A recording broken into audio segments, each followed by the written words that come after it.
अरे सुनील कत्तो जाय छे कनिया कनी हमर बात सुन एगो कथी कहै छ झूठे के बेमा कर छ हल्ला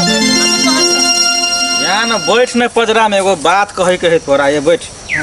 बैठ पहले बैठ कहा अरे कहे छली बियाह नहीं करबे सुनै छु लोग सब कहे बियाह क लेलकै कत्तो केले ग केहन केले संस्कारी कहू कि बहरिया हो तोरा मालूम है ने घर में करे वाला कोई नहीं छले या अच्छा तैसे कह लेलिए केना कहै छी कोई नहीं करे वाला लेकिन तोहर मतारी ठेहगरे हो खेती पाती घर धंधा काम काज देखै छी तोरा माइये के करे देखै छियो त केना कहै छी नहीं करे वाला बात तो सही कहै छ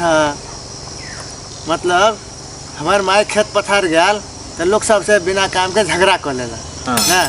अब ब्याह के कारण का धो दिलिए तो कम से कम घर में झगड़ो करला तो चाहे न झगड़ो तो करते ना घर में कम से कम खेत पथार नहीं तो झगड़ा करला घर में झगड़ा करते ना ठीक है कहै छी कम से कम जो तोरा लोग उपराग दे छु तैसे तो बचला न घर में बिना काम के खेत में ओकरा से साग ला ओकरा से लकड़ी काटी ला जरना ला झगड़ा करे छलो तैसे तो ठीके भेलो दुनिया जरे लड़े झगड़े छलो खेत पथार में एगो साग ला है ना एगो लकड़ी काटी ला तो तई हिसाब से तो हमरा बुझाऊ ठीक भन्ने क के आइन ले कम से सास पुतो तो दोनों एक ठाम झगड़ा करतो बाहर नहीं जा पड़तो ल ठीके केला था हो